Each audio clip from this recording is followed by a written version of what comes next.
Good morning everybody and welcome to Wild Earth here in Juma Game Reserve this morning.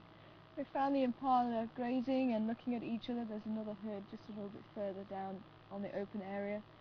So I was quite interested to see what they were up to this morning. My name's Tara. Joining me on camera this morning is Herman, and back in front of control is Malusi. So I'm hoping that we're going to find some wonderful animals and other African wildlife for you this morning. So do stay with us. Even though it's a little bit overcast, I'm hoping we are going to find something interesting today. But it looks like the impala are pretty settled. They were looking down the way. I think the herd up in the top corner were looking down at the herd down here to see if they'd seen anything. So there's one or two with their heads up and looking around. But I think for the time being all seems to be well.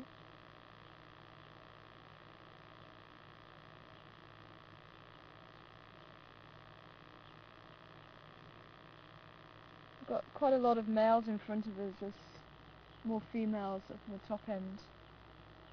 You see one or two just looking up that way. And looks like there's even more further down towards the bottom end. They're all nice and spread out at the moment.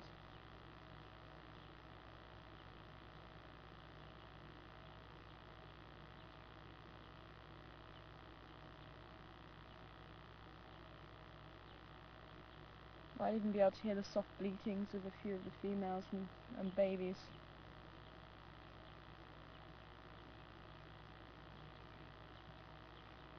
I think let's drive around onto the west side. I did hear some hyenas a little bit earlier before we head towards Gowrie Dam.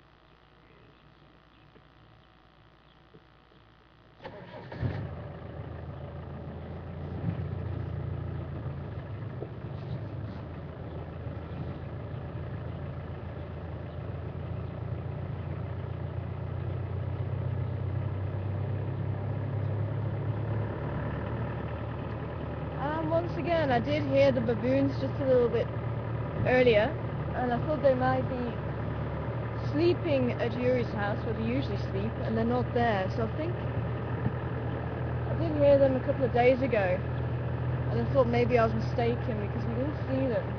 I think they're actually roosting somewhere, possibly to the north of the lodge and towards camp. Oh, hello, somebody has been walking here.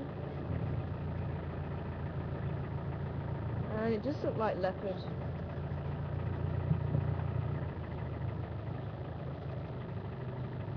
Yeah, somebody has been walking all the way down here.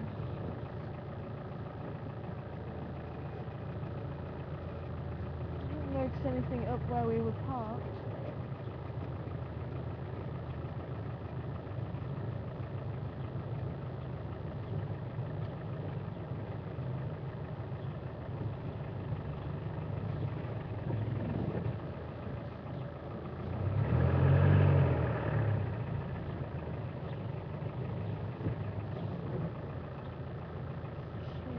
Possibly across the quarantine area. I'm not seeing anything here.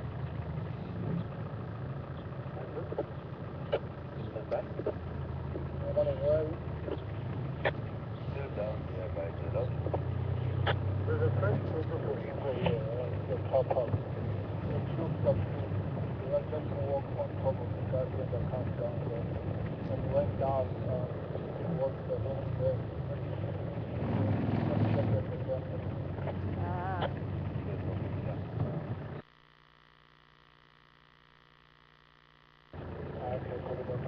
Yeah, I will try to... I think we need to check the dam now then. I will check the boundaries of the west, the north, and we might be lucky with that. Okay, copy that. Good morning, stations. Good morning, Tex and Mel. So just got the Unconsos. I'll also check around Gowrie Dam now. Okay, copy that. Can you see any contact? I've just picked up those Unconsos on quarantine, also heading north, so I think it's the same ones. Okay, copy that. Yeah, I should swim down on the left-hand there, going down towards the room 8 area. Down at the temple, that was very nice.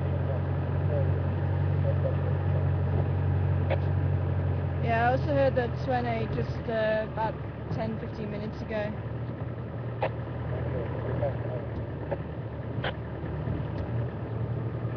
Okay. Texans just saved us a little round trip. Just said that there was some tracks crossing through the car park at Boyatown Lodge, so I think he did cross onto the grassy area. And maybe pop out a little bit further up.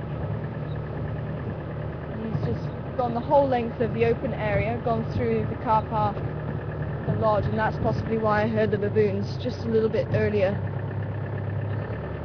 Possibly walked past them. And I think Dexter was saying that those tracks walked over the tracks of some of the staff coming in. So they're fresh.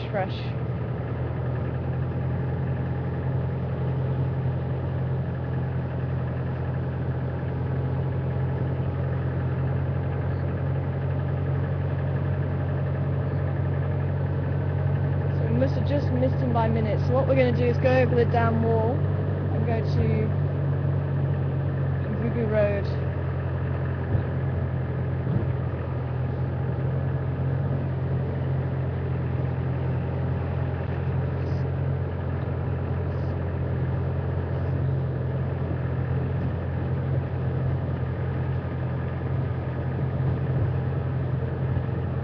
I think it was in Duna that was last seen on the spillway here last night.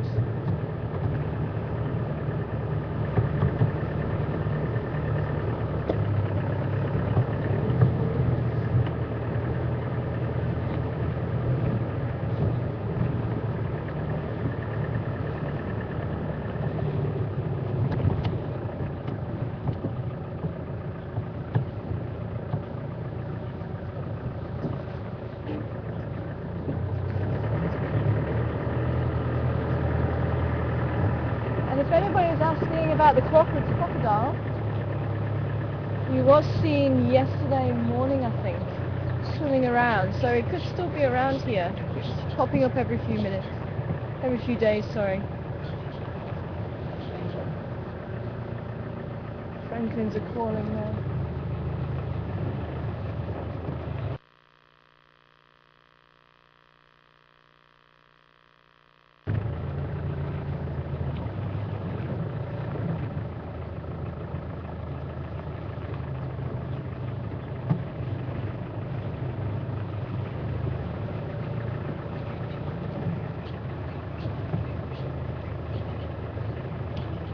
Sounds just like the Natal Franklins making their territorial call.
There's a vehicle just behind us. They've gone up on Ruby Road, so we'll just quickly check down this way, but I'm pretty sure he's headed north. Just want to check down here for any tracks in case Nduna came down here, but it looks like it's just hyenas.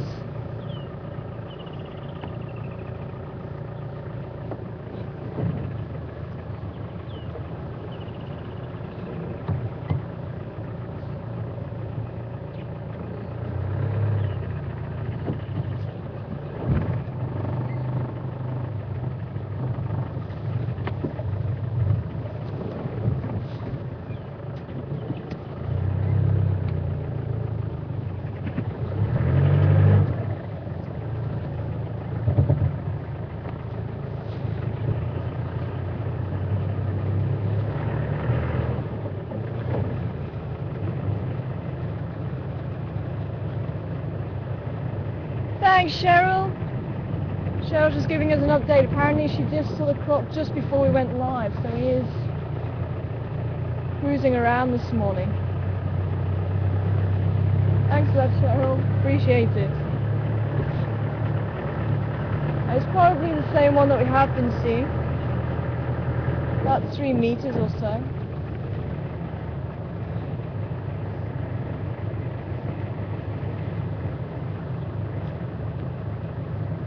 As you might see, it's very overcast here this morning.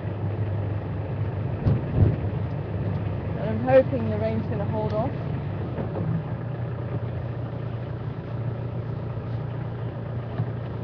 Can't see the sun rising just yet.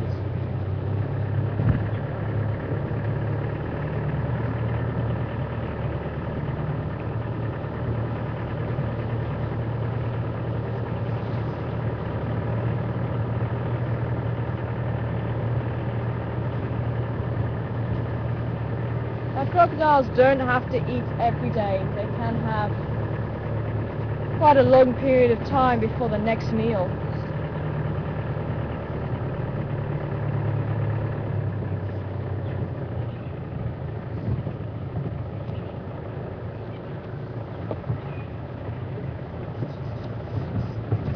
And he may be eating the fish in there. There could be the reason why the Egyptian geese are now down to 1 adult and 3 chicks.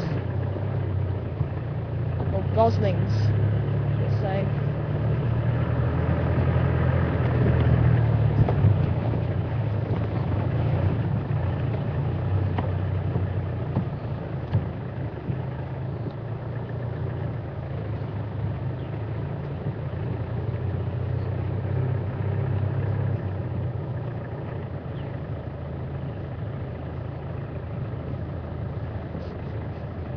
Smelling buffalo.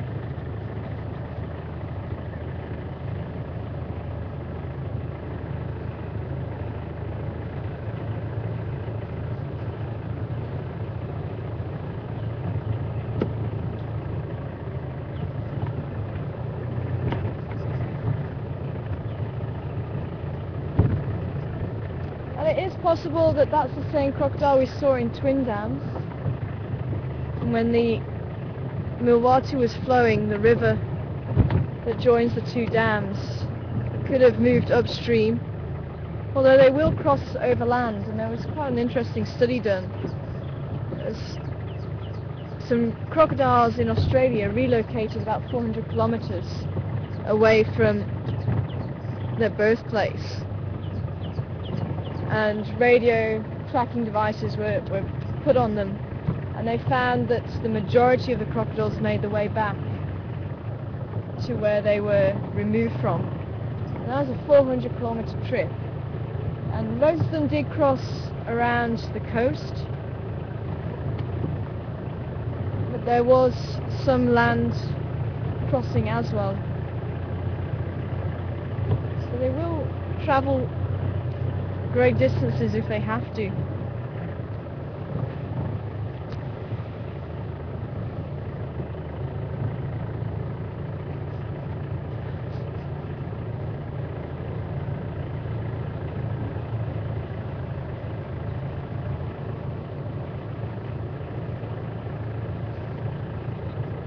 Now if he's gone through the car park, sometimes he pops out here.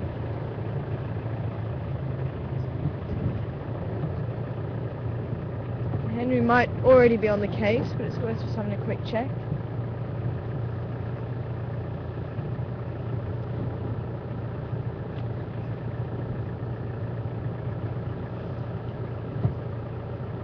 Morning, little Franklin. Oh. Little Mattel Franklin sitting in the road.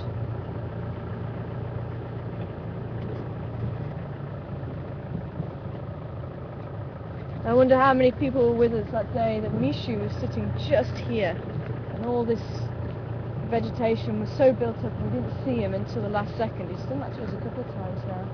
Actually, he was just sitting in this bush here, this roundleaf teak, and it was literally I just happened to turn my head at the right spot, and and I just caught sight of him as he was maybe a metre, half a metre away from the bonnet. He just didn't move. He trusted the fact that I'd seen him because he was so well hidden. I did manage to see him stop in time.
Henry, come in. Stand by, Sarah. No, I just checked all the guests are out of the rooms. I'm not yet room 1. Yeah, 1. Good copy, thank you.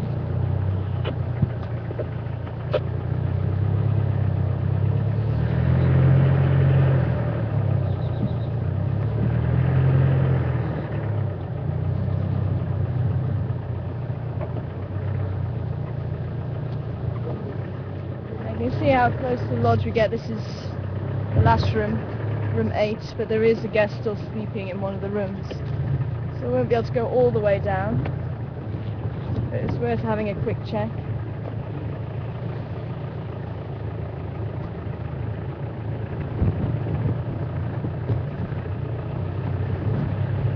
So we'll go a bit further north on Mvubu Road and maybe come down Gallego shortcut. See if he pops out there.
If anybody would like to send through any questions this morning, then send them through to control@safari.tv,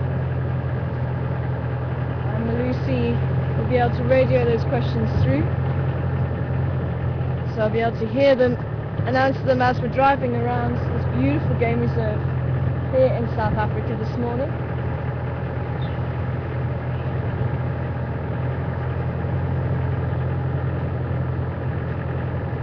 Been a few birds in full flow this morning. Sparrows I've been hearing a lot of recently.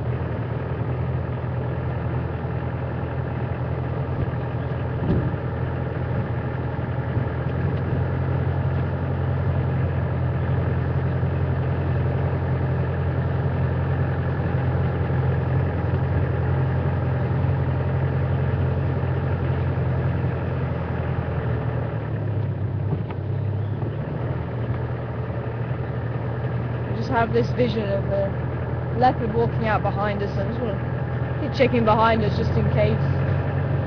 Cut through the lodge.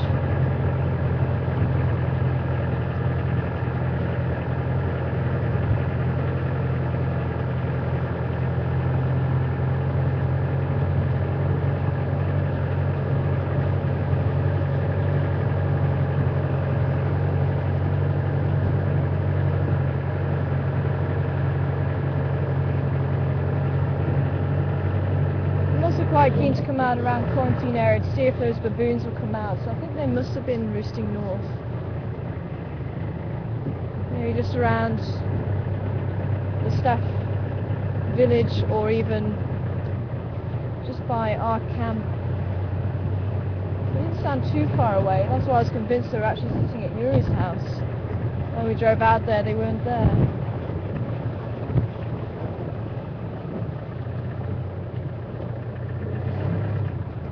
And there's possibly a hyena trailing one of the boys this morning. I did hear a hyena probably about half an hour before we went live.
Oh, elephant's been here.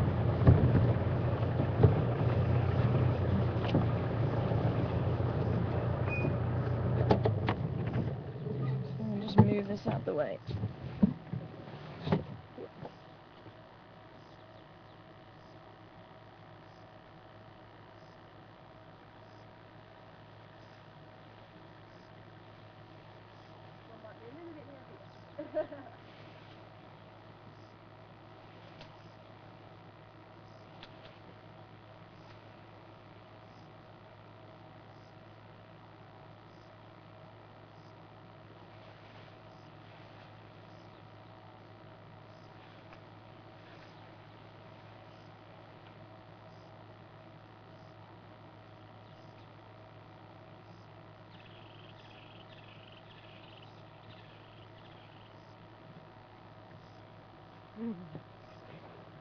Just a little bit heavier than I thought.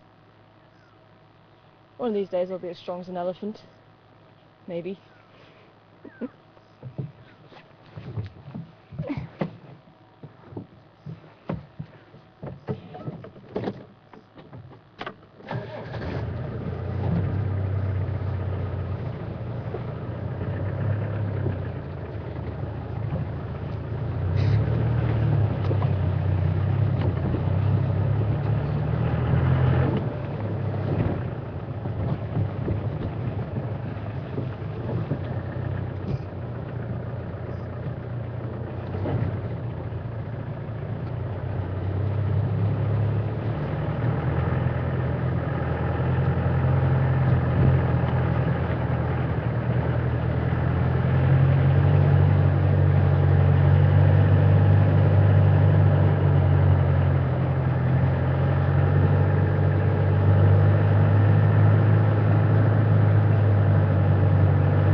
Let's try that little fire break.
Wow, the elephants have been busy in this area.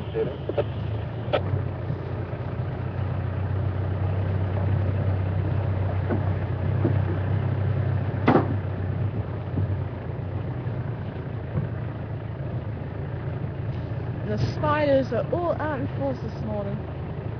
Again, covered in spider web. The smaller spiders will put out a bit of silk and then they'll float away on the breeze, and that's what keeps hitting me this morning.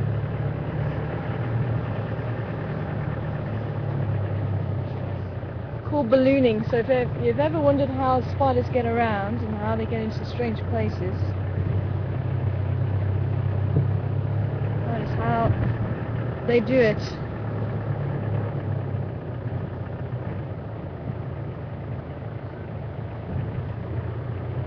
There's been a giraffe walking down here, but it's fairly old though. I don't think we're going to bump into him just yet.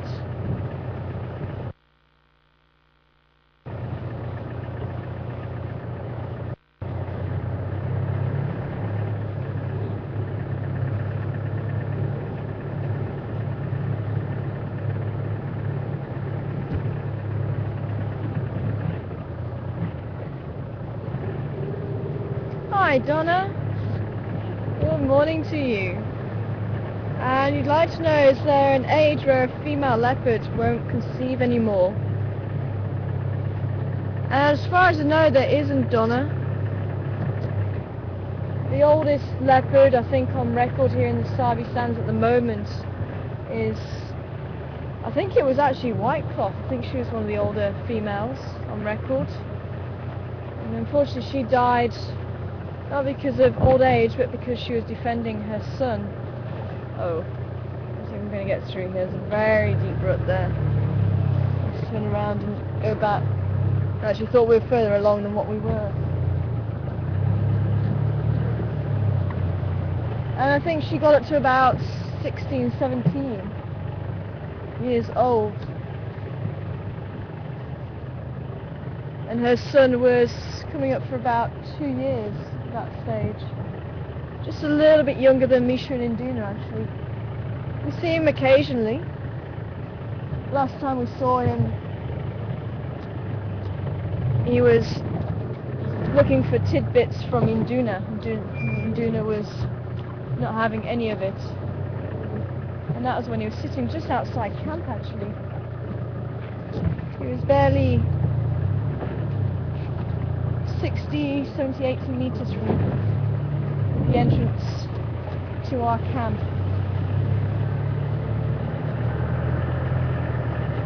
And he was sitting on the floor, and Induna actually came down the tree to stop him in his tracks. And he confused everybody, except a few viewers. We realised it was Whitecloth's son, and managed to get a positive ID on him a little bit later on. But I haven't seen or heard of him since that day. I think there may have been 1 or 2 sightings elsewhere of him. But here on Western Gary I haven't heard of him being seen since then. And that was a good 3 or 4 months ago now, I think.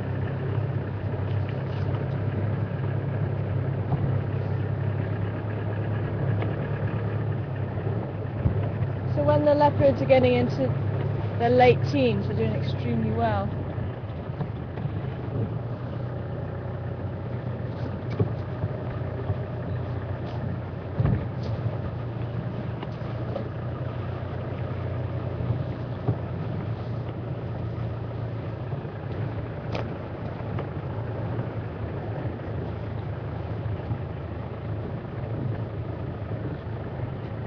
And I have also released a blog about Karula and the boys and the girls. So if anybody would like to read that, it is out now. There's some wonderful pictures that Nicola sent in. And I must thank everybody again for sending in pictures. And I'm still going to be writing a blog about Shadow at Tungana. as we know her. So if anybody does have any other pictures of Shadow or Tingana, and do feel free to send them through as well.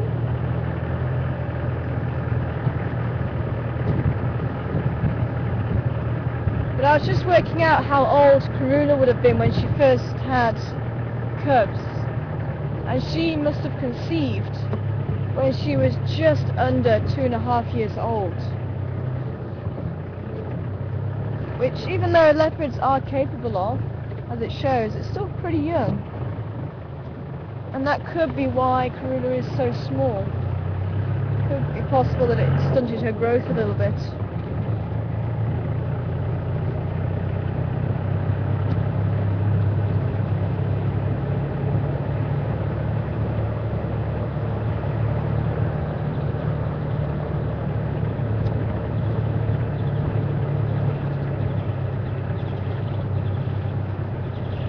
Sound of woodland kingfishers calling a little bit further into the bush.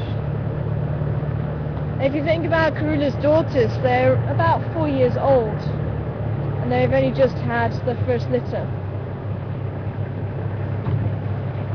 So it just goes to show you can't really say leopards will have cubs at this age or this age.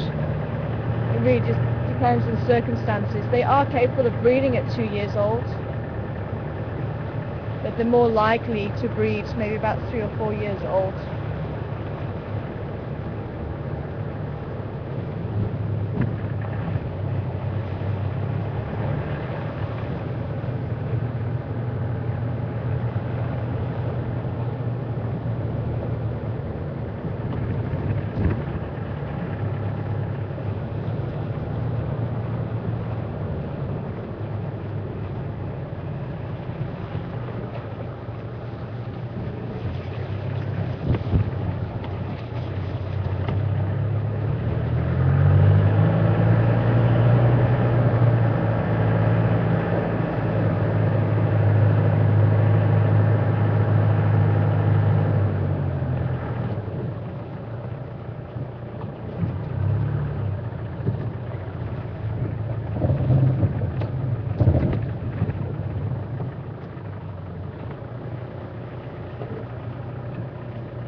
I'm sure the sun has risen, I just can't see it. Oh, nice.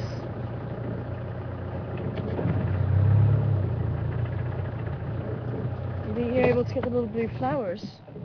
I might have to pull some vegetation back. A quick look at the Commelina, one of my favourite flowers. You see this one here? Yep.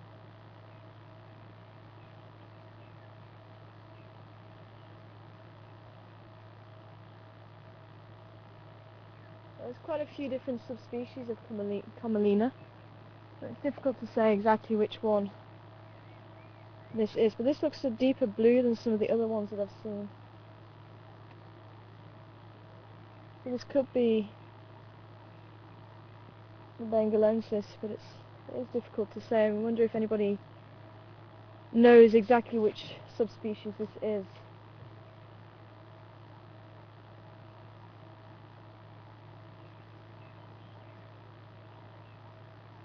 It certainly is one of my favourites. It's also known as mouse ears. This is the big sized petals. Venus's bath, because there's a little drop of liquid which you can squeeze out from the sheath underneath the flower. And children quite enjoy squeezing the liquid and drinking it. Commelina after the two brothers who were quite famous in the botanical world, Johann and Caspar.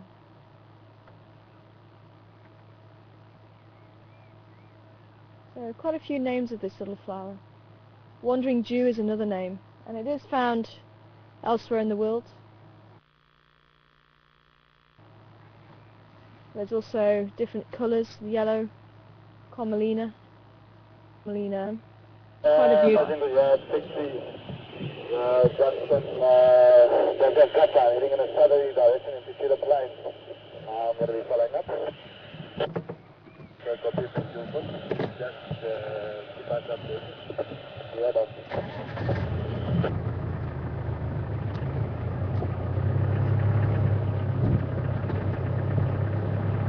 Line's been on the move again, somewhere down towards Cheetah Plains this time.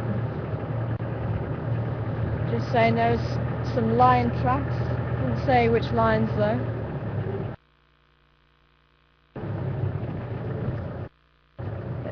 Female lion tracks.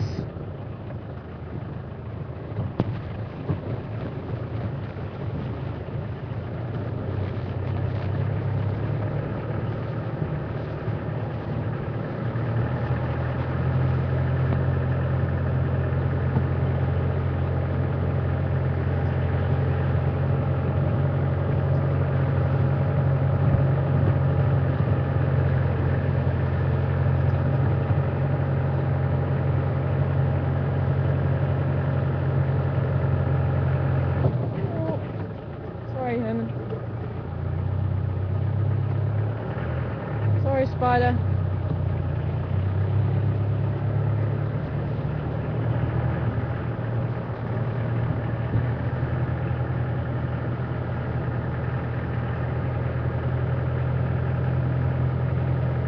Awesome, thanks, Tammy.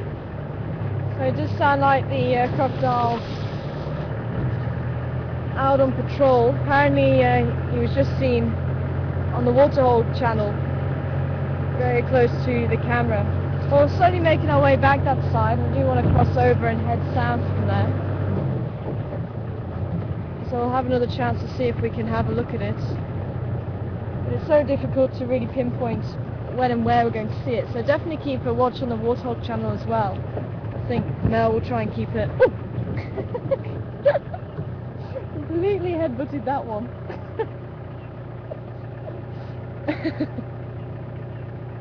Did not see that one coming at all.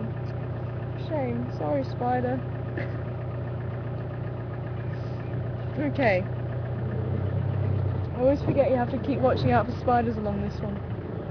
I've got a beautiful bark spider actually on this side. That's the one I saw. I don't know, you're going to be able to see it.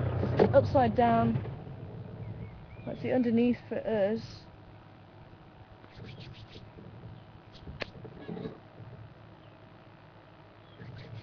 If we drive underneath, you might be able to see it from the other side afterwards. But these are quite renowned for stretching their webs right across roads and open areas.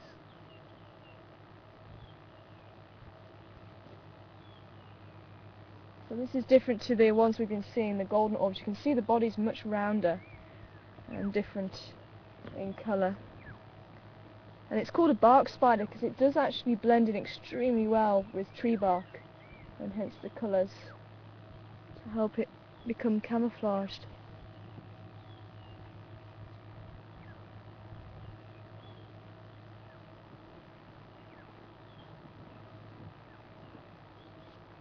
And a very large orb web.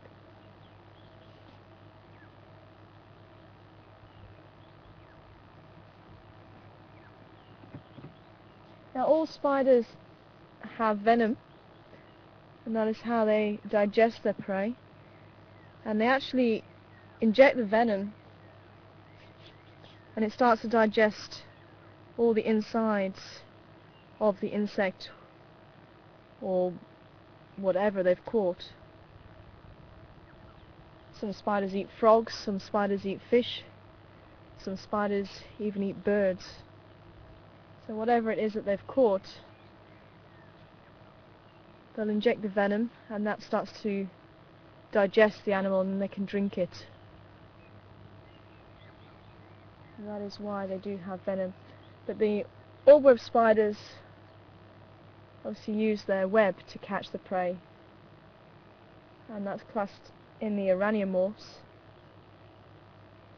And then you get another type of spider, the megaliomorphs, who don't make these orb webs. They'll actually run down their prey like wolf spiders. So they tend to have a lot more venom, and it tends to act even more quickly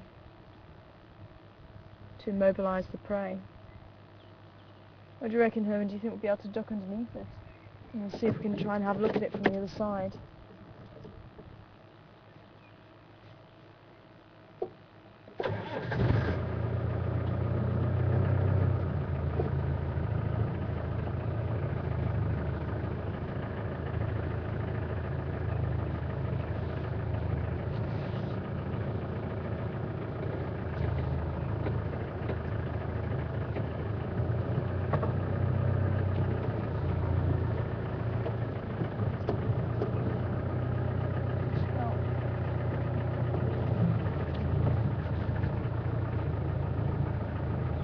Felt the vibration on the web.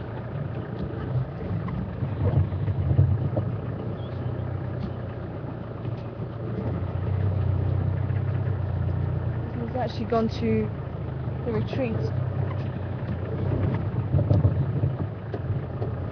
which is the tree itself. Can you see it on the tip of the branch there?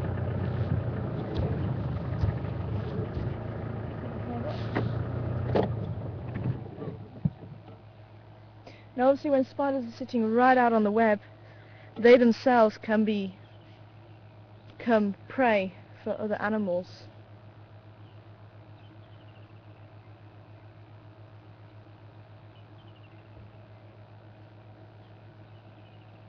So different spiders have different techniques. But a lot of them will run into the vegetation. There are some spiders that have a stabilium, which is quite a thick strand of silk in the web. Now it's still not known exactly what the purpose of it's for, but one of the theories is that it acts as somewhere for the spider to hide. And it could well be, but you don't see it on many webs. You can see that coloration now on the abdomen of this spider and how well it blends in. And this is a sickle bush it's sitting on at the moment. You can see those thorns on it. And if those of you were on drive with me a couple of days ago and I made a toothbrush, this is one of the trees that I said made good toothpaste.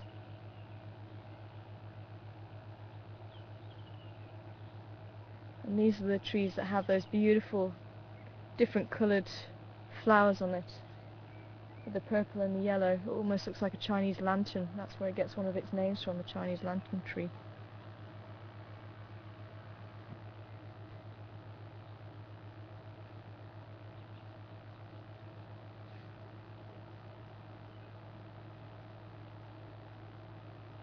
I was hoping you may just retreat back to the web again.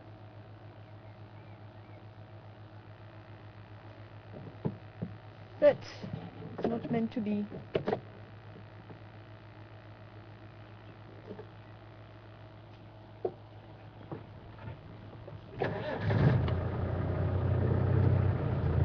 I know spiders aren't a lot of people's favourite species to look at, but also I must admit, I'm also not a great lover of spiders being on me or holding spiders, but I can certainly appreciate the beauty of spiders and the beauty of their architecture.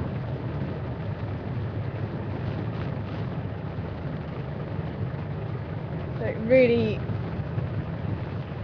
is all about understanding the environment and appreciating the environment. And there are some spiders, like kite spiders. I'd love to show you a kite spider actually, because they actually don't look like a spider at all. They're quite wide in body. They've got little spines on their body, and they are just such beautiful colours. So, if I was to say I didn't like a particular animal, it's not that I don't like them, but I just rather they not be on me. Spiders and scorpions, I'd say, are the two, but again, I think scorpions used to scare me, especially when I was a child. and I used to, that was the big one for me, the scorpions. And I wanted to get over that fear. And I've held tarantulas and things like that. And as I say, I don't not like spiders, but I'd rather not have them on me. And I'd rather not pick them up. That's one of the few things I won't pick up.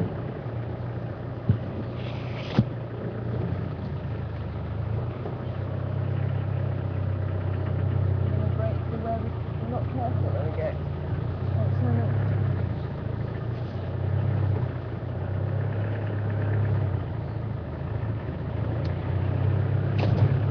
And I always remember being in Italy, and my first encounter with a scorpion, and it was on the side of the wall, and it was quite a big scorpion.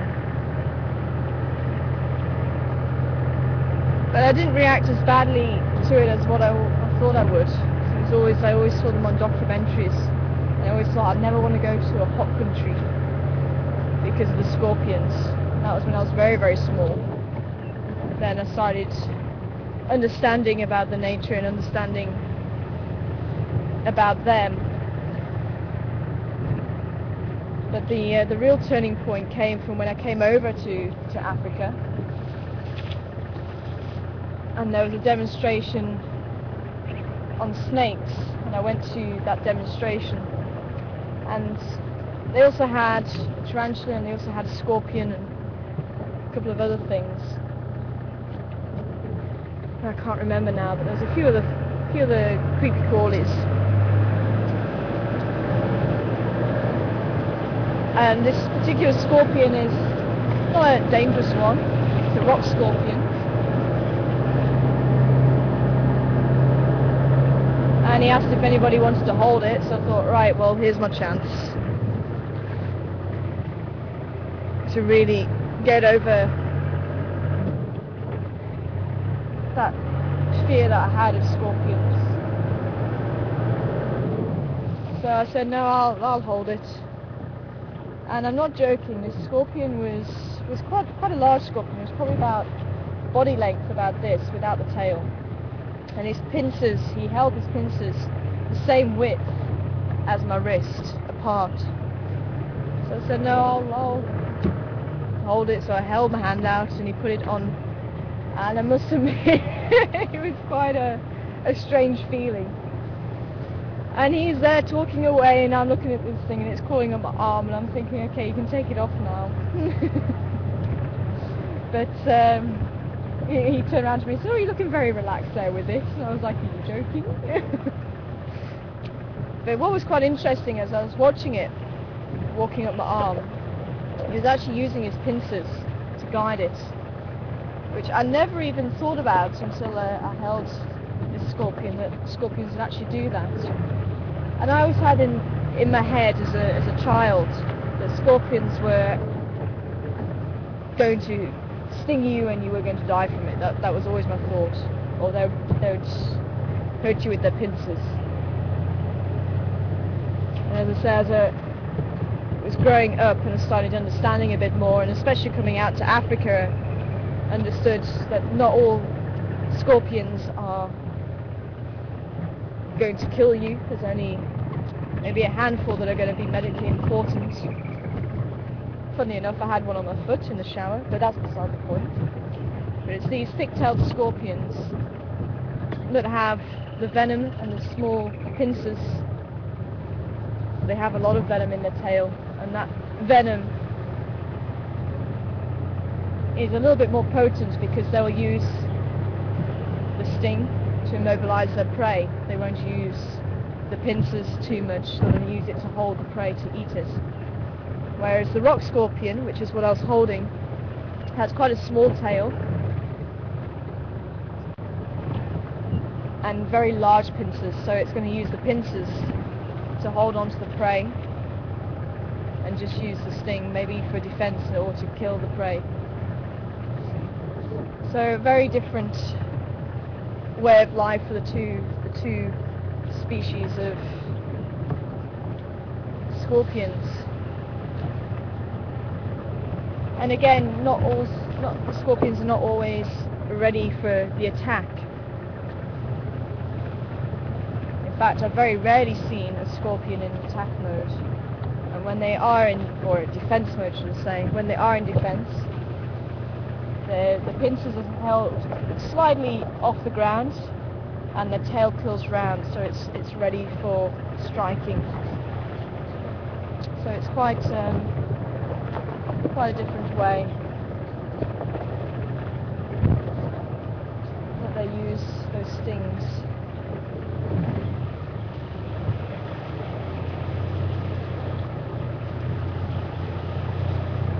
And I think that's all it is. It's actually understanding and really getting to know the reasons why the animals have these defensive things, or dangerous weapons as we would see it. It's the same with the spiders. The whole reason for them to have venom is to help them eat. Same with snakes. And over here in South Africa there's only 5 spiders, species of spider, that are medically important. All the rest of spiders, if they bite you it may hurt, but it's not going to do anything to you.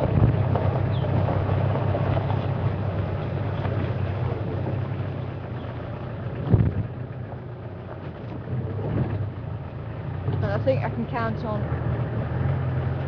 one hand how many venomous spiders, or medically venomous spiders, I've seen. And that's in 5 years of being here.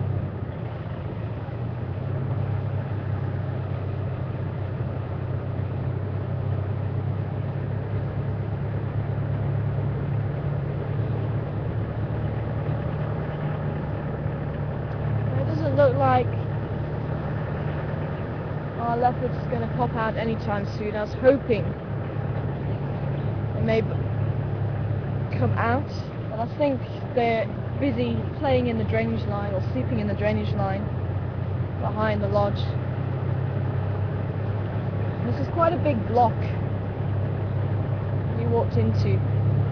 I think we're probably worth just checking out the quarantine area just in case he hasn't done a U-turn. Come out again.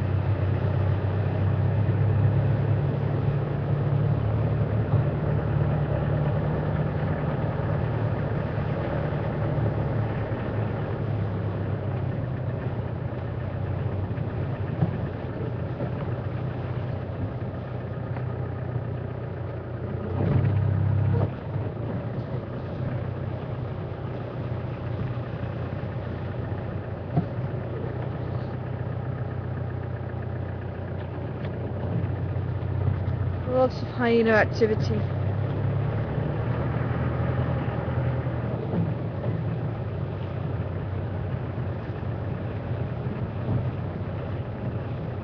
I also want to see if the baboons have come out now.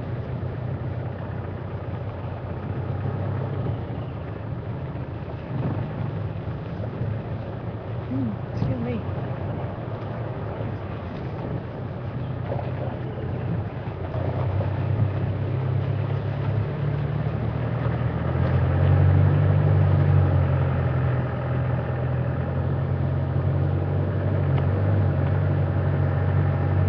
We'll do this little strip here and then go down on the western side before heading round towards Gowrie Dam.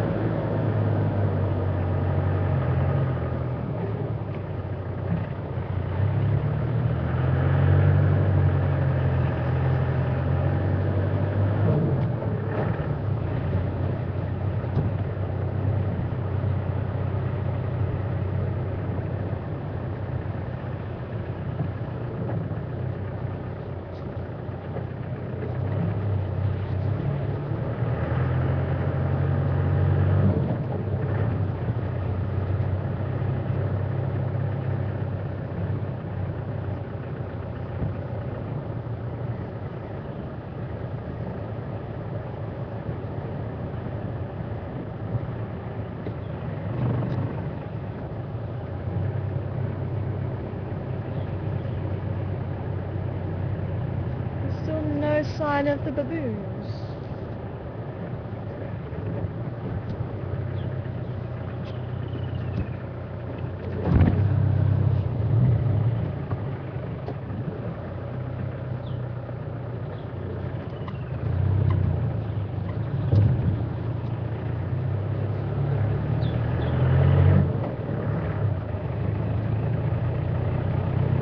Hi Val, good morning to you, or good evening to you, over in California.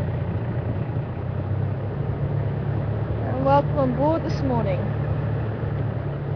And quite an interesting question you've got there, Val. You see jackal on the other cameras, the Encoro camera and the Elephant Plains camera, but you don't see them really here on Juma Waterhole camera or even on Game Drive. Why is that? I've been wondering that myself, Val. We don't tend to see too many jackal. We have seen side-striped jackal here a couple of times, and on occasion black-backed jackal, especially if there's been something big brought down like a buffalo, tends to pull the jackals in.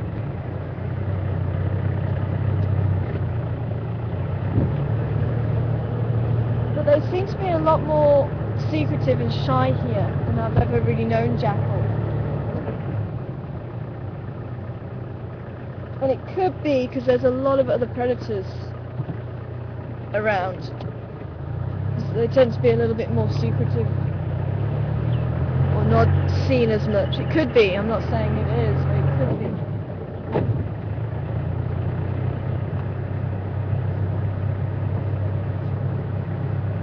It is a difficult one really to say for sure exactly why. Because I've seen jackal in a number of habitats, and on my old reserve there'd be areas exactly like this and you'd have a lot of jackals here.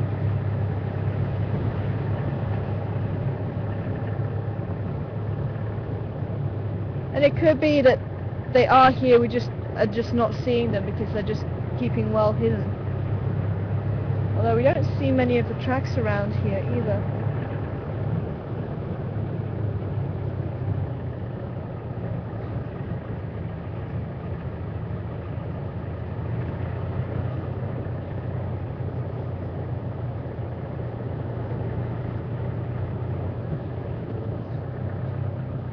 Elephant crossed over here. That way. I didn't see him this morning.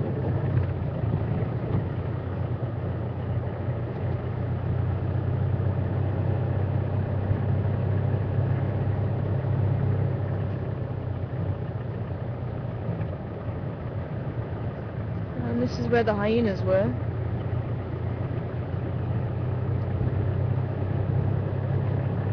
They're returning back to the communal den just before we start up and drive in the mornings now. And some more elephant tracks there.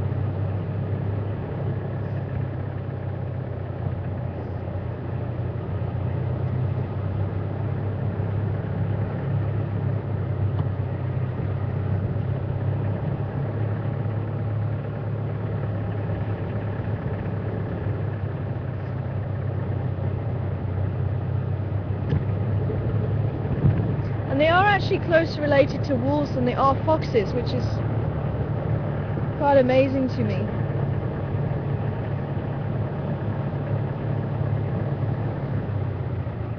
I think I was asked a little while ago about the relationship between wolves and foxes and the jackals and which they were closely related to.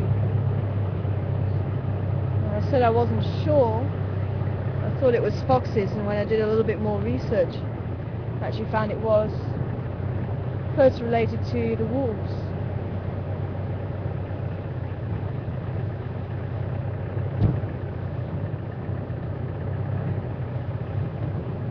Good morning to you, ladies.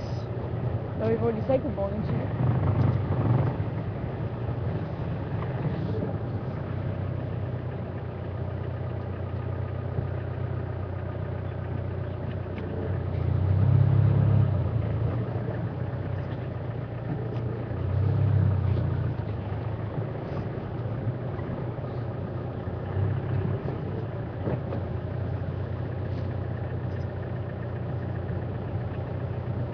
Hi, Jerry.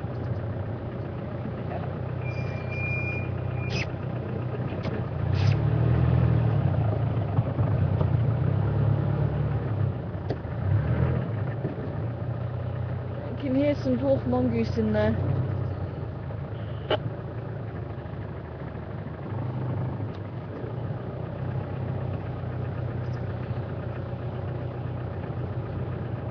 Are they going to come out?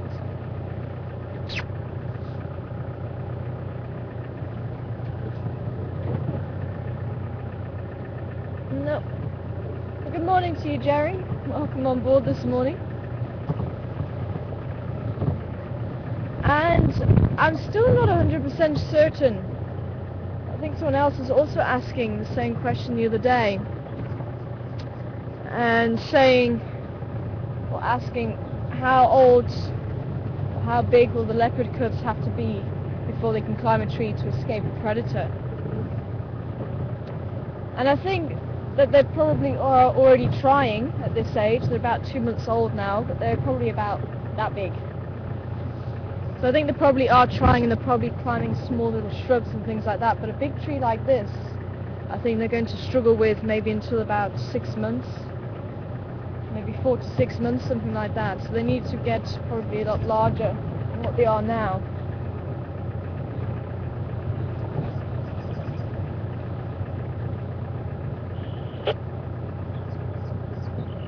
But I think they certainly will be starting to build up those muscles, at least. But I'm looking forward to finding out as much as you guys are.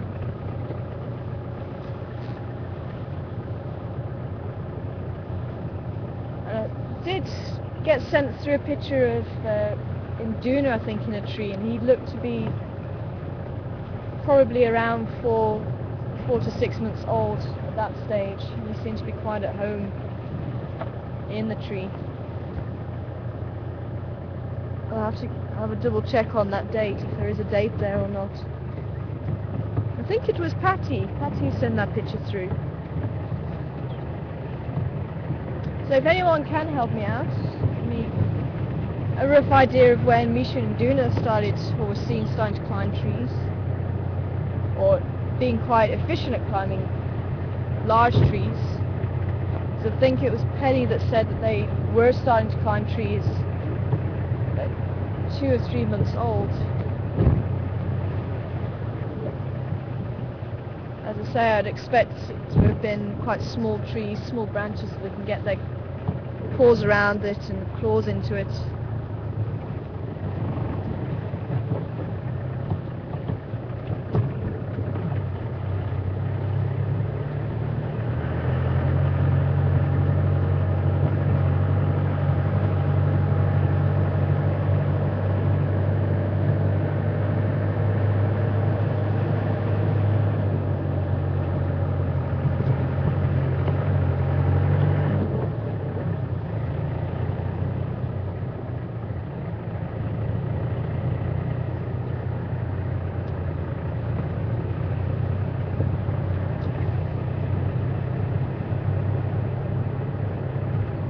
Well, I think we've covered every possibility.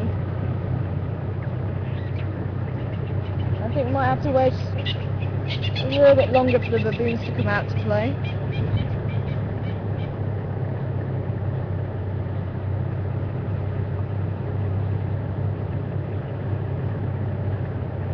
Okay, I'm hearing...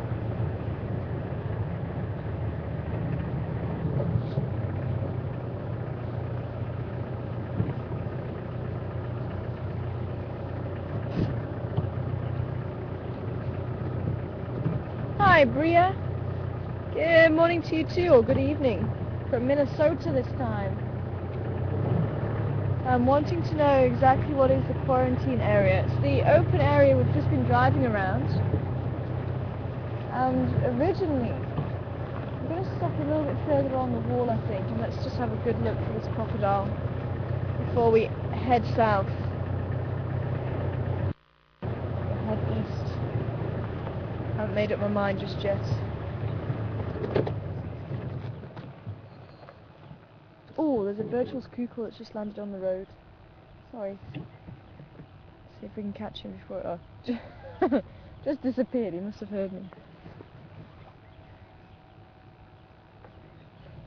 But it's the open area that would have been fenced originally. And Savi Sands, which is what Juma is part of, is made up of different properties. and each property would have been fenced off. So each property would have had their own animals, and they maybe would have brought in certain animals if they didn't have those animals. And the quarantine area would have been the area where those animals would have been held once they got brought in, just so it allows them to adjust to the environment for a few days and get over the effects of the transport and the drugs. And it just allows them to get used to that environment and get used to being somewhere different and not have to worry about other animals in the area. But nowadays there's no fence there, and there's no fences between the different properties in Surrey Sands or Kruger for that matter, so the animals are free to come and go as they please, so there's not really any need to have quarantine areas anymore. And you're talking about, oh look at that, white-faced ducks flying in formation.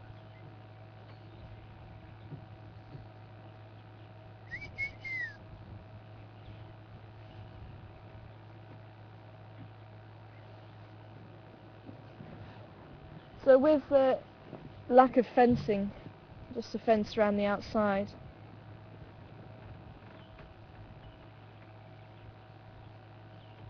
the animals can balance themselves out naturally. They can be in the areas they want to be in, rather than being dictated by a fence.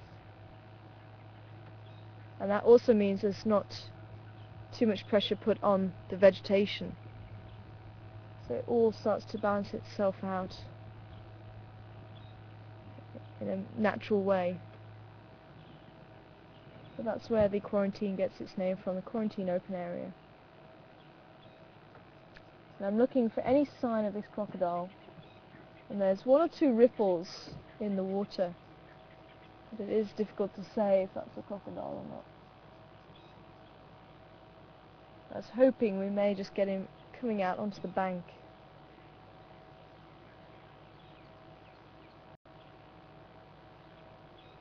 Any more calling by the francolins?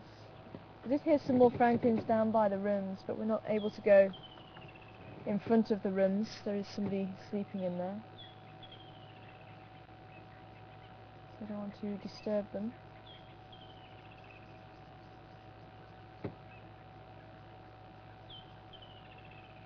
So let's continue on. I'm sure Malusi's going to keep a lookout for that crocodile. Good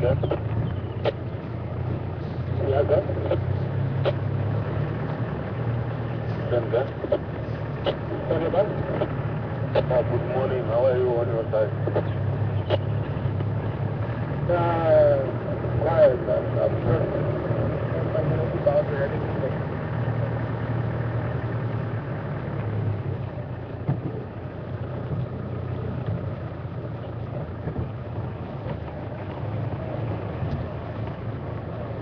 Hi Linda! Great to hear from you this morning. And you're asking about, or someone was asking in chat, if jackals were related to coyotes. And you said yes, and you were right, Linda. Coyotes are also related to wolves. And there's quite an interesting research that was going on into coyotes and red wolves. And I think there's quite a big debate even now whether red wolves are a separate species to coyotes, because they can hybridize very easily.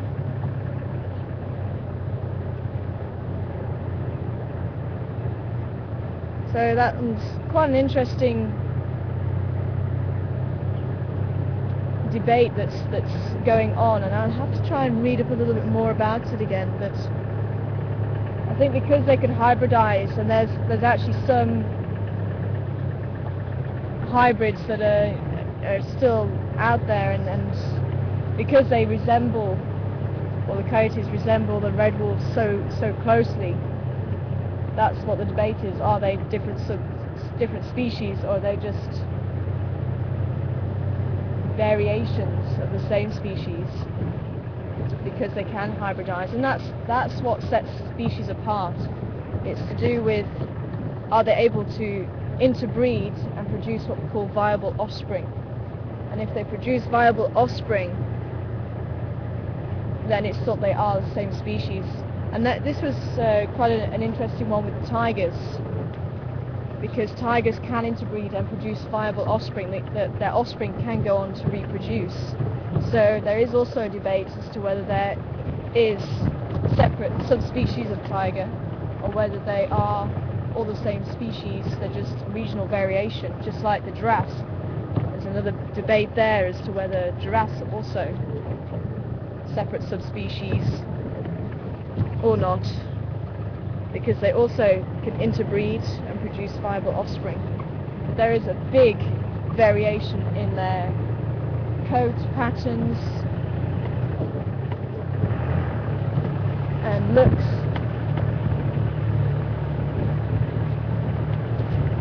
And some have more lumps or horns on the heads. There's some species that will have 5 big lumps on the head. Some that only have the 2 ossicones, the 2 horns. So yeah, quite interesting. And that's what was quite interesting about the tigers, is that there's such a big variation. You get the Amur tiger, which is about 200 kilos, big, long woolly fur. They live in a completely different area to other tigers. They are the true snow tiger actually. The white tiger is a genetic variation. And it's usually a gene that's found in Bengal tigers rather than any other species. But the Amur tiger, or Siberian tiger, lives in Russia, in the Amur Valley now. Eats the big prey. But then you have the smaller Sumatran tiger, which is about half the size, about 150 kilos, lives on an island. It's got very short, dense fur, much darker in colour, eats monkeys and smaller animals. So there's such a huge variation. That's where the debate comes in, as to that they must be subspecies, because there is so much variation between them, even more so than the giraffe.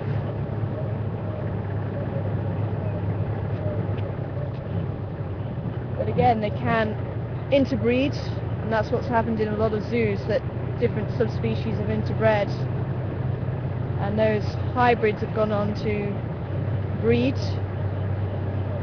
So it's very difficult to say in some zoos if they are pure species or not, but that's where all the studbooks come in to control that now. So that zoos who are part of a breeding program will have a studbook, and those studbooks will then, they'll dictate which animals can breed with which other animals. And we've got some dwarf mongoose in the road, which I was hoping to try and see next to Juma Waterhole, or Gowrie Dam as we call it here. There's a few playing at the back there. I don't know if you could see that. I'm hoping if we stay here they might come up to see us. Oh, this is quite a large family of dwarf mongoose.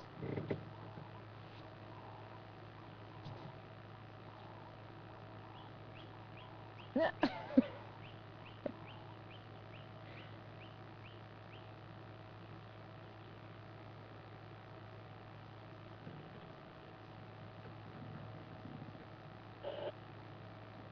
quite a few playing at the back there now.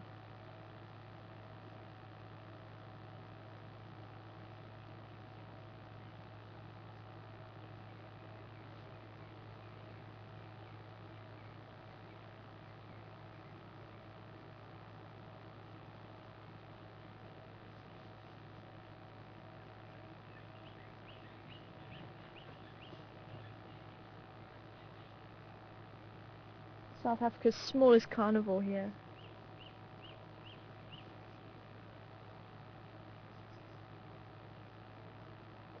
I'm full of beans this morning.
And just like other gregarious mongoose, like the banded mongoose and the meerkat or suricat, you will have an alpha male and female.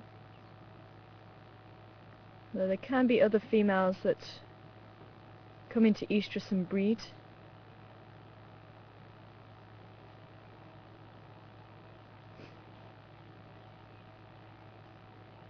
But she is the dominant female, and sometimes that female won't go to term, subordinate female won't go to term. Sometimes the alpha female might put pressure on and she may lose her kittens. And sometimes they'll be reared together. Again, it's a very different society and each family is different.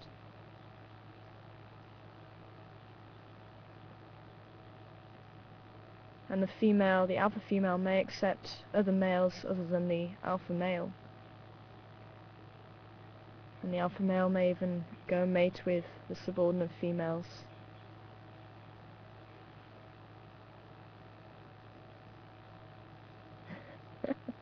We're being charged again.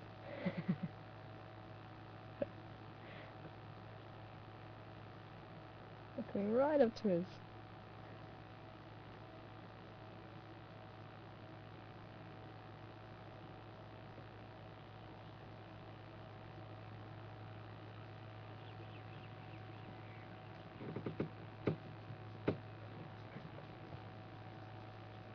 So curious.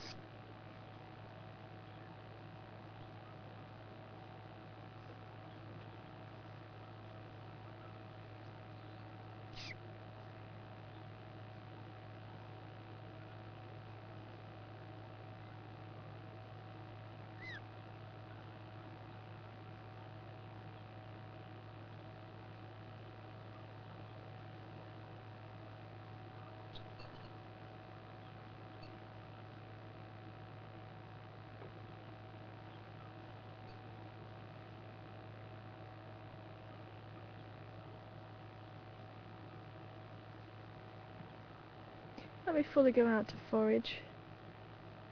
There is time for play, as you saw.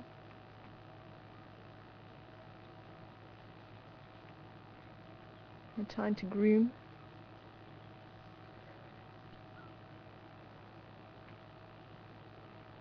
And that helps to strengthen the bonds between the group.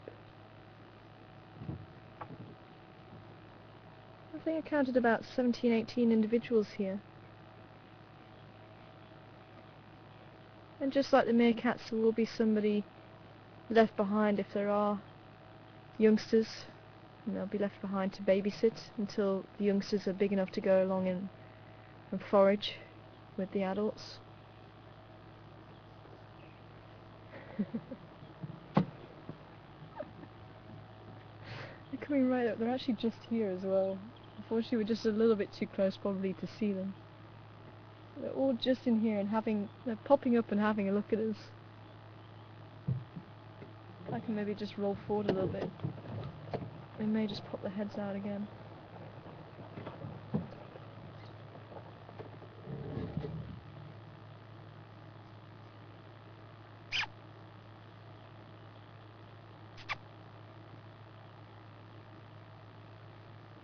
I can hear a lot of rustling in there.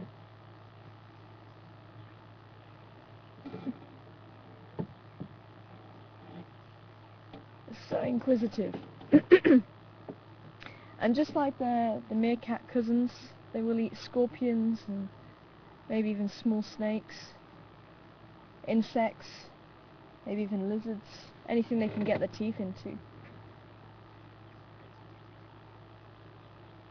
It doesn't look like they're going to come and have another look at us, but they were coming very close. They were sitting literally just about a half a metre away from us.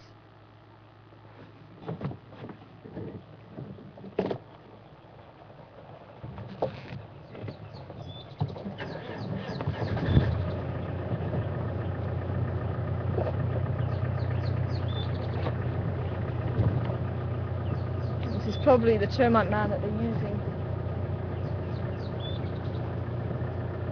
Oh, impala running across the road.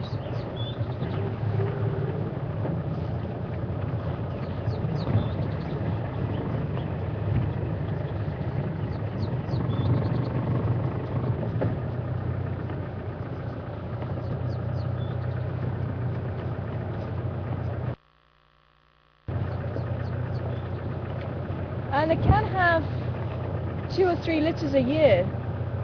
That could be one of the reasons why we're seeing so many.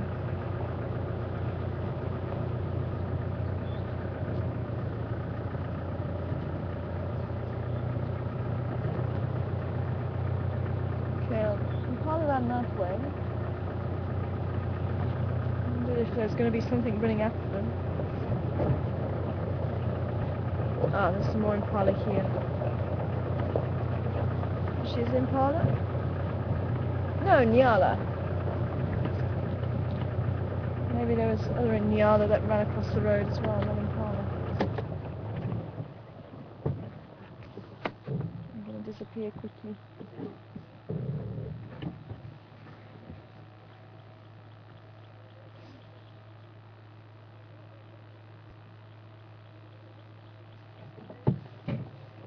Just saw the flash of brown.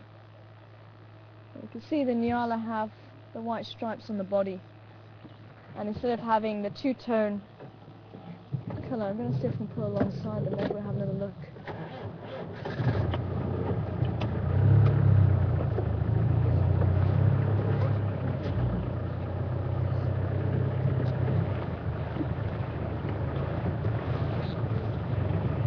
As I say, the impala have the two-tone colour on the body, and they have the stripes.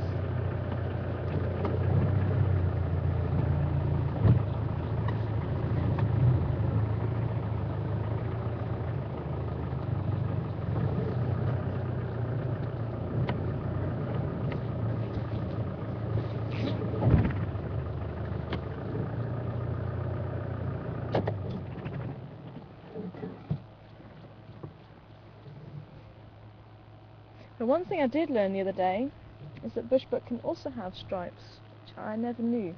I've only ever seen bushbuck with spots until we had a young male crossing the road, and the size of it said to me bushbuck, but the fact it had stripes on its body as well as spots, I thought it was possibly a young male nyala, but there was no other nyala around. It was just a little bit small for even a young male nyala. So that can be a little bit difficult, but generally bushbuck will have spots or no spots. If they do have stripes, it won't be as many as the nyala. Disappearing into the bush.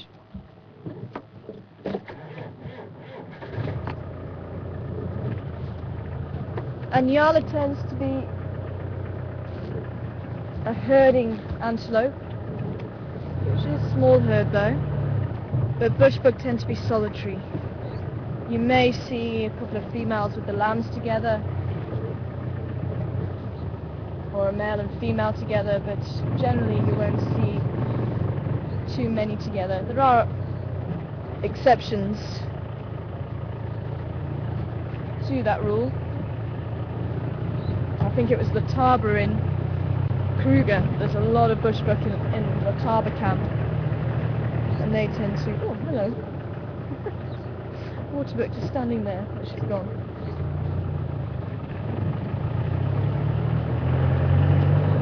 But the bushbuck tend to make small herds at the Taba camp. That's the only time I've ever seen quite a few bushbuck together.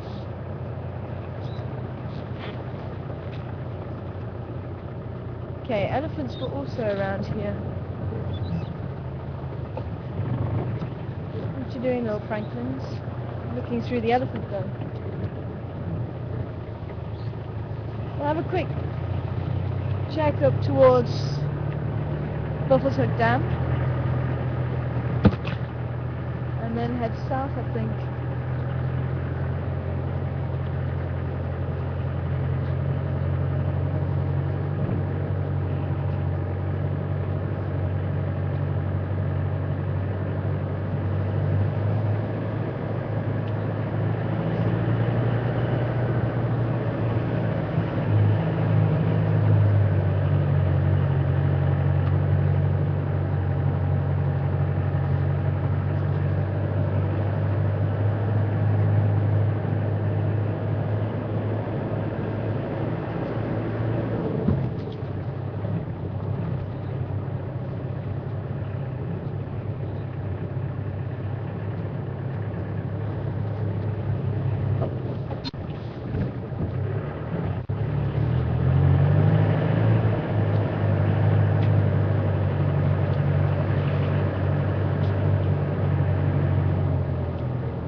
Hi Jessica, morning to you.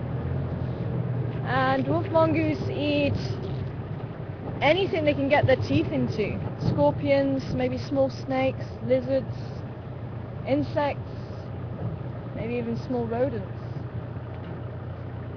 There's a little date there, I don't know if you're going to see it. Oh, true to form, just ran off. Spotted.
funny, it was on Drive With Me a couple of days ago. We found a grape.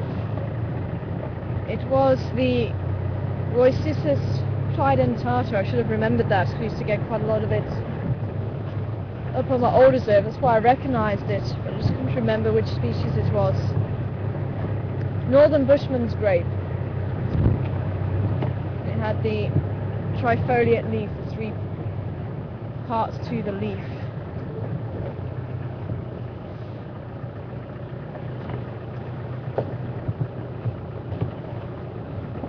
Just in case a few of you were wondering.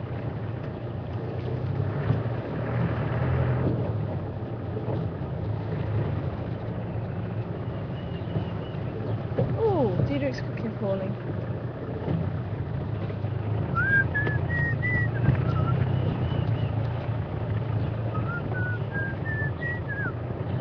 Says his name. Diedrichs.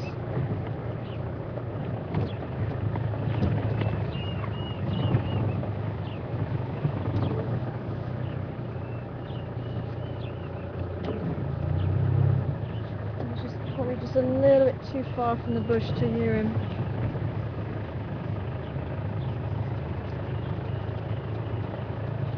Ooh! You're able to get the pied kingfishers right on the opposite side of the bank. They're nesting there.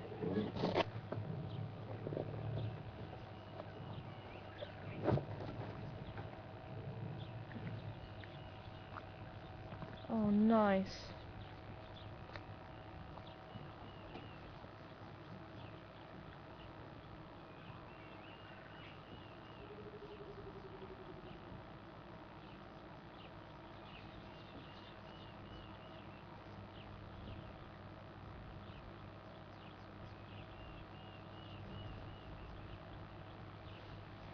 Some kingfishers, like the woodland, will nest in trees, and some will nest in the banks, just like the pied kingfisher.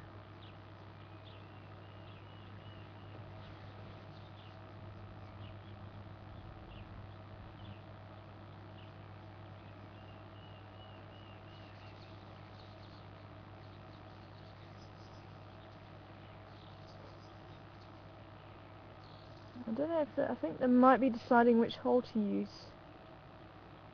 It looks like they're excavating one on the left.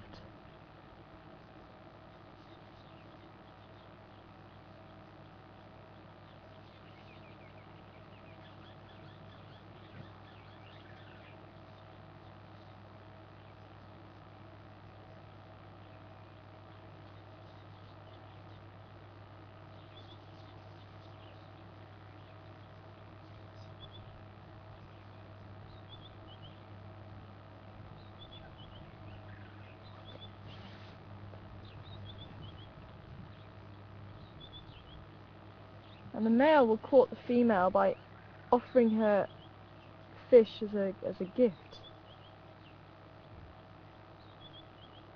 There you go, that's the one I think they're excavating. It could be that they're just still deciding, because there's one that the other bird is in at the moment, and one of them keeps going back to that smaller hole just below. Can't see if it's male or female at the moment. You can tell them apart by the markings on the breast. The male has a stripe with 2 spots, the female just has the 2 spots.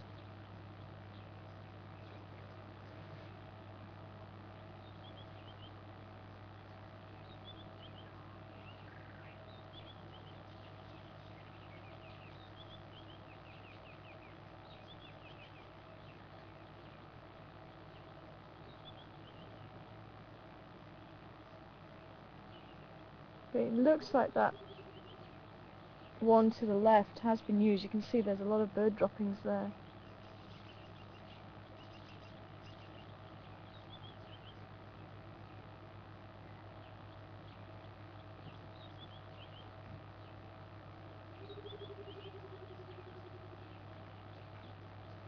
And that's the call of the Birchall's cuckoo.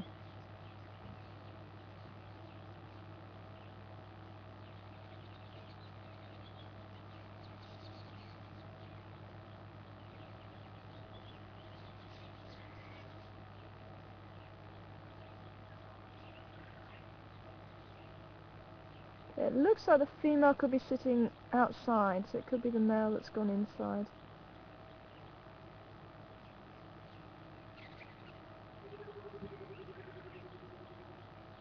And there's the cuckoo again.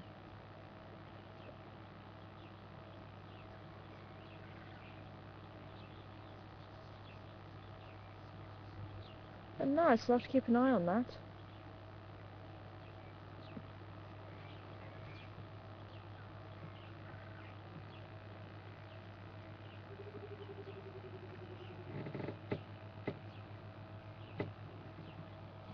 And all is very quiet here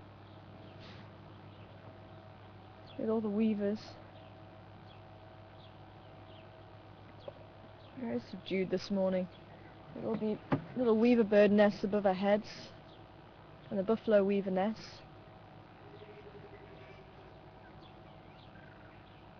There's usually a cacophony of sound, and you can't hear yourself think sometimes.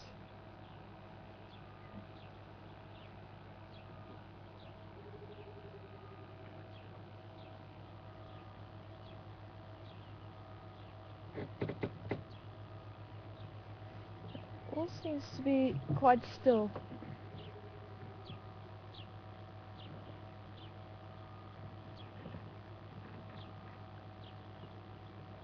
Virtual's cuckoo is just calling off to our right. It's that kind of sound.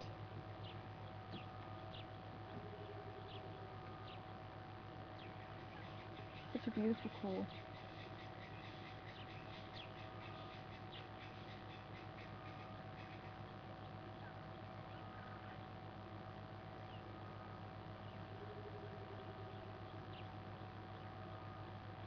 You might be able to hear it. There's a ghost bird calling right off in the distance. I'm not too sure if you are going to be able to hear it or not. Grey-headed bush shrike.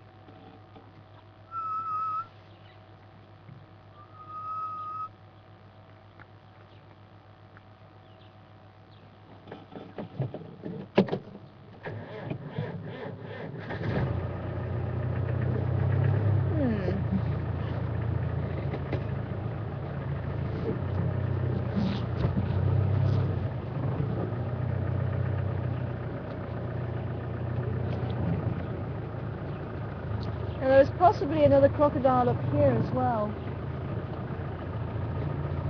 Just have a quick check around this one. There's something making the water ripple. Could be hippos. It's hippos. There they are, hiding.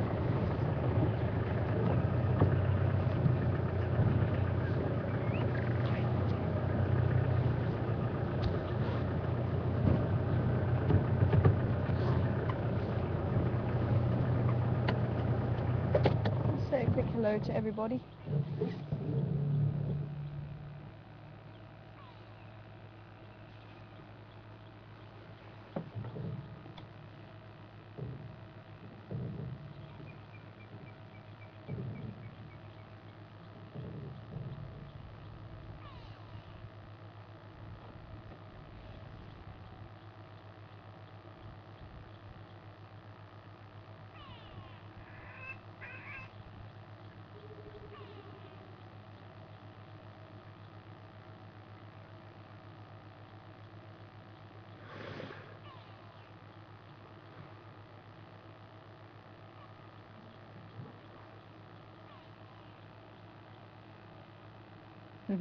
Hello.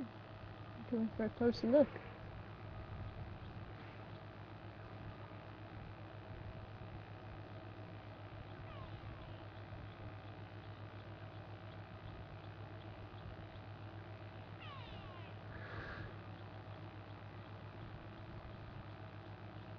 I think this is Bob's pod. Remember, Bob's going to be coming up for about a year old now. Born in March last year at Gowrie Dam.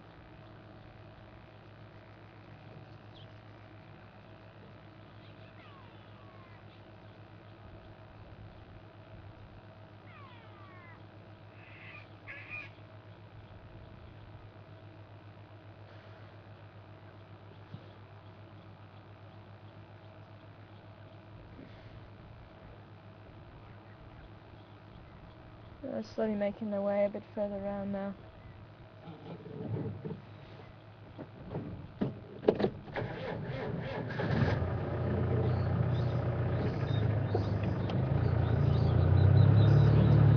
Water thickening's calling.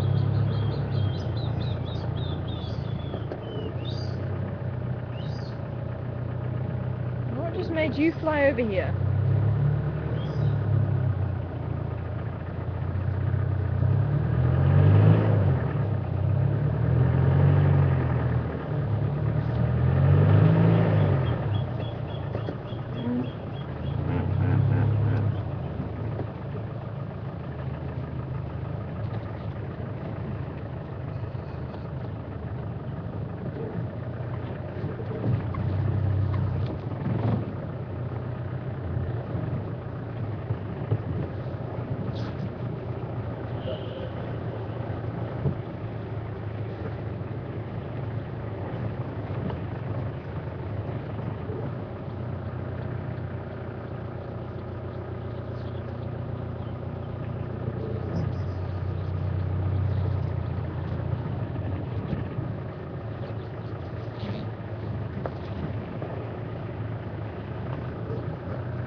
Can't see anything moving around the bank.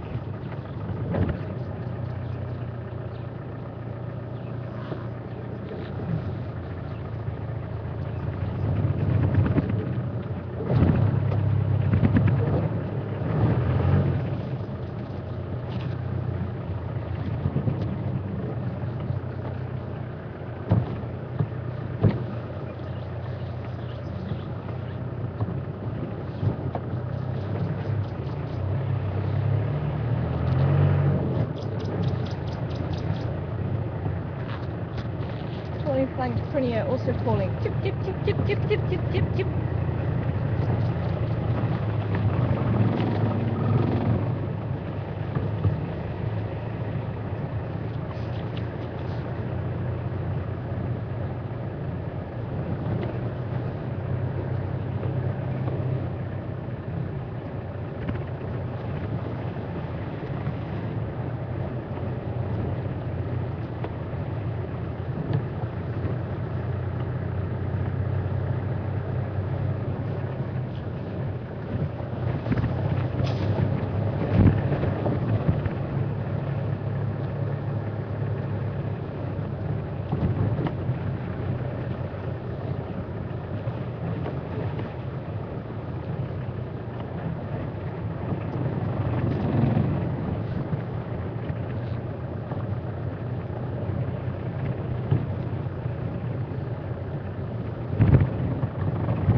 So I would like to end up back towards quarantine open area a little bit later on. See if the baboons have come out yet. It's been a few days since we've caught up with them.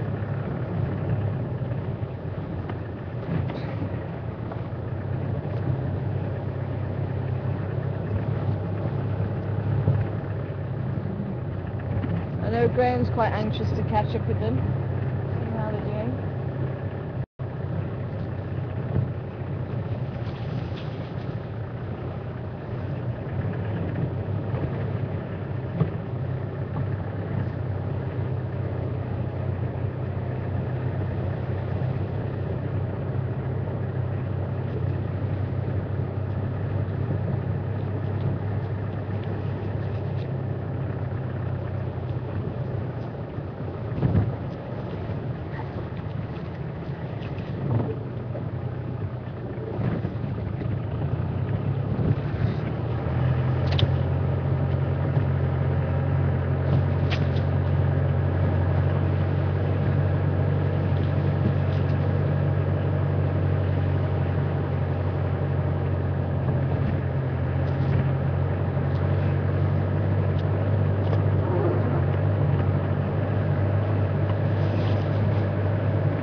of these days I will find a silver raisin.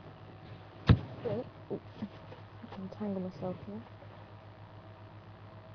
It does look a little bit like a silver raisin, but silver raisins tend to have a much softer leaf to begin with, but also more silver underneath, and that's where it gets its name from, the silver raisin. But just like the other raisins, it does have berries, and I'm not going to take the berries off, but maybe if I can turn that around, can you see there's berries there? So the berries of the raisins sometimes are lobes, sometimes are not. So I'm wondering what species of raisin this is. It's got small brown hairs underneath, quite a rough edge to the leaf. So I'll see if I can ID it. Maybe someone can help me to ID it. I'm wondering if it's the same raisin that we found a little while ago.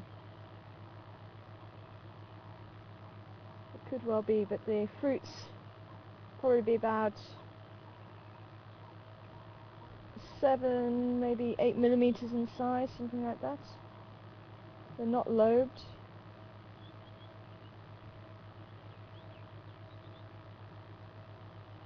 Like I said, there's tiny little brown hairs underneath. Quite a rough edge to the leaf. And the leaf, just take this one off, is oblique. And oblique, if you can see that one side drops much further below than the other side, and that's just known as oblique. Just one side. It could be a variation of the silver raisin, but I'll see if I can get a proper ID on that, or if someone can help me out with it. That would be great. But silver raisins are supposed to make a very nice tea. I've never tried it.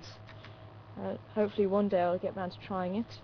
But you can also eat the berries of the raisins as well. And there's some raisins, like the velvet raisin, and the leaf doesn't look anything like this. The leaf is more oblong than anything, and it's very velvety, and that's where it gets its name from. It's also known as the brandy bush, and the berries can actually go to make brandy, or a type of brandy. And as I say, you can actually eat any of the berries from the raisins. But that one was also used by the Bushmen, because I don't know if you can see here, but the branches are very thin, and on the velvet raisin they were much thinner, much more supple than on this raisin. But the Bushmen would actually be able to use those as arrow shafts and maybe even bow shafts as well. So the raisin family is quite an important family for survival in the bush. So if you're ever caught in the bush, this will help you out quite a great deal. I wonder exactly what species this is.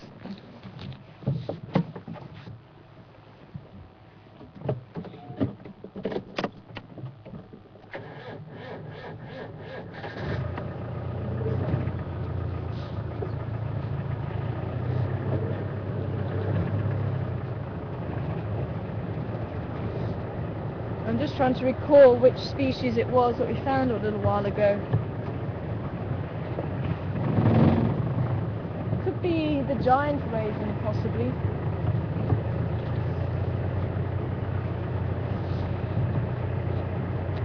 Not entirely sure.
lot of spiders moving house today.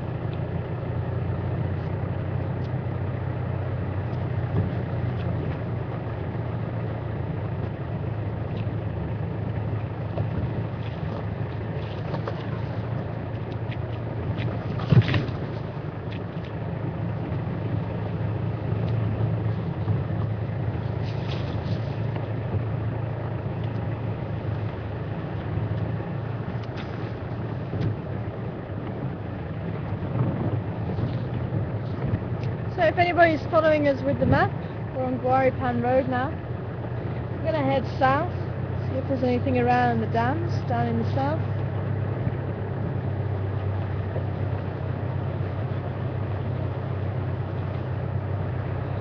The elephant tracks on Yala Road North weren't particularly fresh.